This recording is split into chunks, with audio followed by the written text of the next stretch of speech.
Well, did you miss me? Hey, what's up, guys? Tyler here with Secureteam, back with Secureteam. I like to take a few days off here and there because if I know that I'm getting sick of hearing myself talk, you guys gotta must be.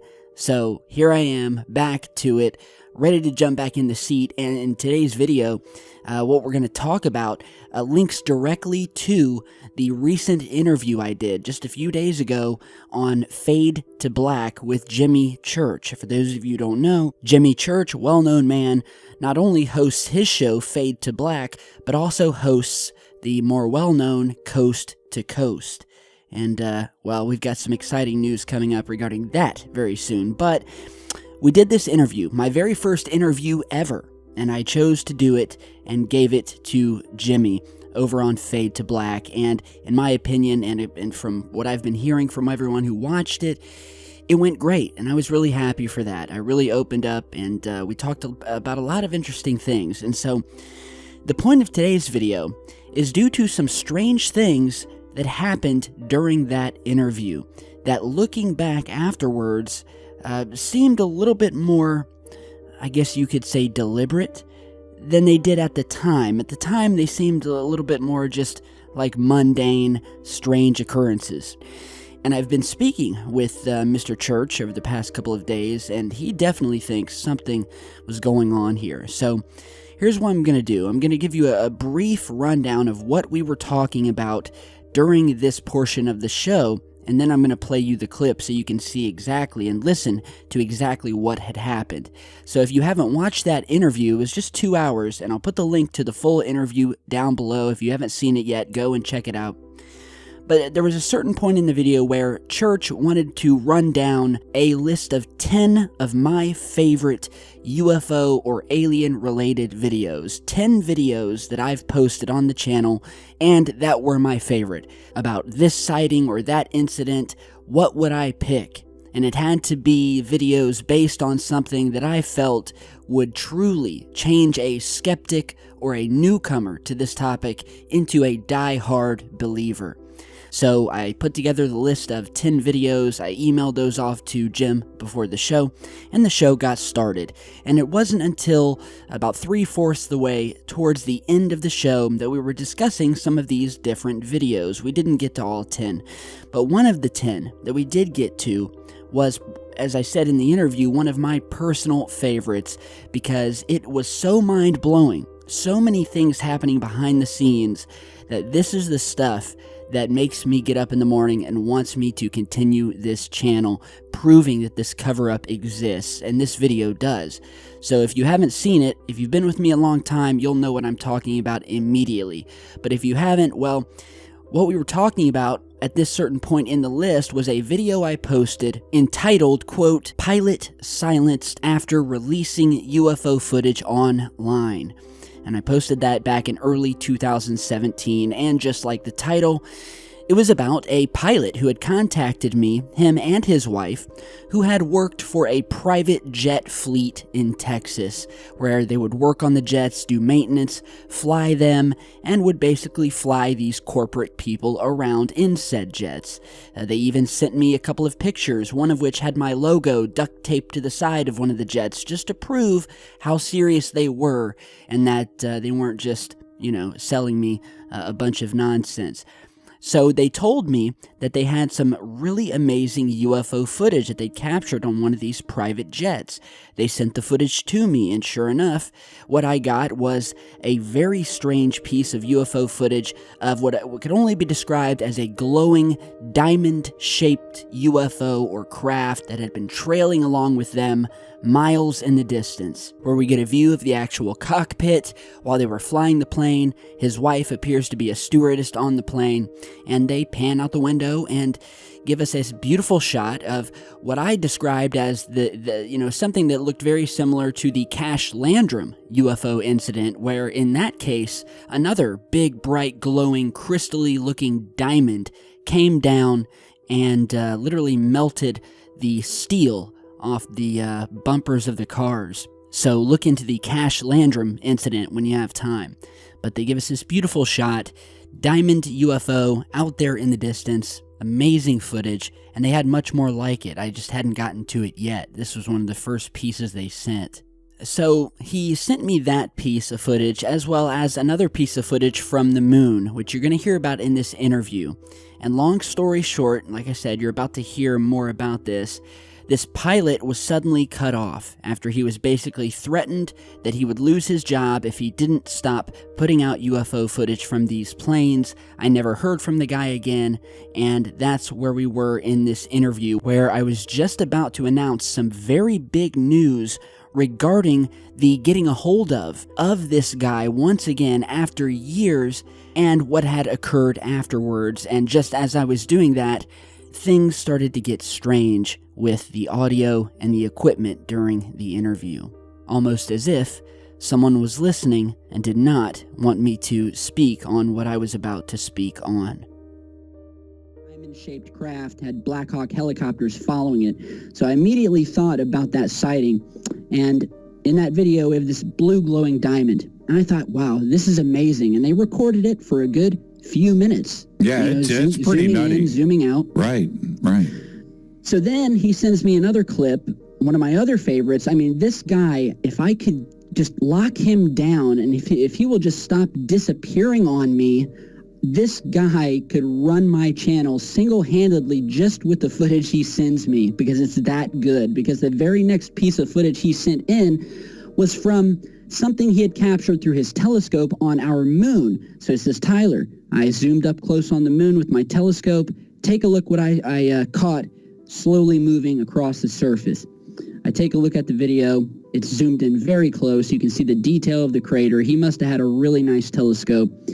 And sure enough, coming out of the Terminator line, out of the darkness, into the light, a perfect black triangle, slowly moving across the moon's surface, so close you could almost see the shadow of the triangle being cast down on the craters below. It wasn't one of these things where you're zooming the moon and a bird flies by, right, or a balloon floats by. This was zoomed in right up to the surface. This object, the dimension and the size of it was perfect for how close they were zoomed in. This thing slowly made its way, perfectly cut black triangle, turned, went in a different direction, before finally going out of the way of the moon and disappearing back into the darkness of space. Mind blown once again. Yeah, that's a pretty trippy video. Guy. Yeah, that's a pretty trippy video. It looks like it comes out of the crater. Am I imagining that? No, right? It could very well be. He pauses it a few times and enhances it, and just to show you exactly. And this damn thing looks like a TR-3B flying over the moon. It looks, and the point of the triangle is the direction that it's going in. Yeah, that's a pretty amazing piece of footage right there. Right. So he sends me that in the plane, and he had emailed me. He had sent me an email with a list of other videos he wanted me to check out. And I think I had already posted, or I had just posted the video showing the airplane footage, and I showed the picture of the where they had stuck my picture on the plane, so now their faces are kind of out there. 2 days later, I get an email from his wife, really nice lady named Stacy, or something similar, tells me, Tyler, I regret to tell you that after this email, we are going to be having to cut off all communication with you and with anybody on YouTube or anyone that has anything to do with UFOs or the researching of them. I go, what happened? She said, well, my husband has gotten into a bit of hot water over this. His superiors have found out what he's been doing. They know that he's a bit of a UFO research aficionado himself, and in no uncertain terms have told my husband, cut it out, stop bringing cameras on board, stop recording what you see, stop talking about it to people on YouTube, or you will lose your job. You will be done. So before I could even respond to her email and trying to at least say, well, look, don't just shut everything down and to where I can't get a hold of you again. At least give me something. Let's just try. I'm fighting to hold them off because I don't want them to disappear. But literally 5 minutes after she sent me that email, I go to reply. I get an instant response. this address does not exist. This email address does not exist. I go to send an email to her husband, who sent me the other videos. This email has been closed and does not exist. Went to his channel at the time, which was called Two Fork, which I think stood for Texas UFO Investigation Center or something, but the name was Two Fork. Went to that channel, blank screen. This channel does not exist. Took the channel down. Wow. So this guy literally scrubbed everything, all his emails, every way I could have gotten into contact with him. Told me he was sorry, but I got to do it. It's my job or this. And that's when, shortly after I posted that video about how he was silenced, he was threatened, real fast. A couple of weeks ago, I got an email. And because my email is so full with thousands each week, if you send me an email now, it'll automatically get backlogged between probably 10 pages of emails. So I had just happened to type in Two Fork because I wanted to search and see if this guy had maybe emailed me and I missed it. Sure enough, a single email popped up saying, "Tyler, it's me, and I'm back. I've created a new YouTube channel." Oh, man, just lost Tyler. Oh, my UFO videos. And wow.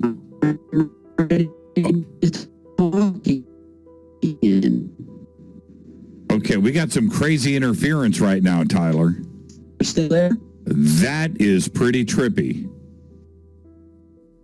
Okay, I've lost you. Stay right there. Stay right there. Very strange interference coming in with Tyler. Wow. Let's take a quick break and I'll see what's going on. This is Fade to Black. You've got to expect this kind of thing to happen. So it was at this point that for some reason, we have no idea to this day, that just at the point where I was about to announce that I had reestablished contact with this pilot, this owner of this Texas fleet, both of our Skypes just went haywire. And as was said in the interview, I have the highest amount of bandwidth you could possibly pay for. I know Jimmy's got the same. Could this have been just some random little glitch? Well, if it was a hell of a time in this interview for such a glitch to suddenly manifest right as I was about to reveal something about this pilot's return. And well, later in the interview, we did reestablish contact, and I was thankfully able to finish what I was going to say as it pertains to the pilot with the footage that I had not heard for in at least 2 years. And so, if you haven't listened to that interview yet, and you want to hear the ending to that story about what happened with me getting back into contact with the pilot, then you can head over and watch the interview. You don't have to watch the whole 2 hours if you don't want. Just fast forward to about 2 hours and 35 minutes exactly, which is right where he comes back to break after our Skype interview was unceremoniously interrupted for no reason. And last but not least, which I also didn't mention, but you'll hear at the beginning of the video, was the fact that about 30 seconds before I was due live to go live on the air with Jimmy for this interview, my computer system, my entire computer system, went mysteriously dead. And when I say without reason, I mean without reason. It was done, and I had to scramble to get it all back online, just in time for the interview to start, which is why at the beginning, I kind of go into detail about why I'm sort of out of breath as the interview starts. So it almost felt to me as if someone was trying to silence me from doing this interview from the get-go, and it was all extremely strange. But we did it. I'm thankful we did. Thankful to you guys if you've watched it. Hope you liked it, but tell me what you think. I think forces out there are watching us. I talk more about this in the interview. It doesn't matter if you're a YouTuber or Dr. Stephen Greer or one of the biggest UFO researchers in the world. If you have an audience and you are getting information out, they are going to try and stop that any way possible. So keep that in mind as you keep coming back to the channel. Thank you guys again. You have a great rest of your night. Big thanks to Jimmy for that interview. Stay tuned, subscribe, and I'll see you all back in just a bit.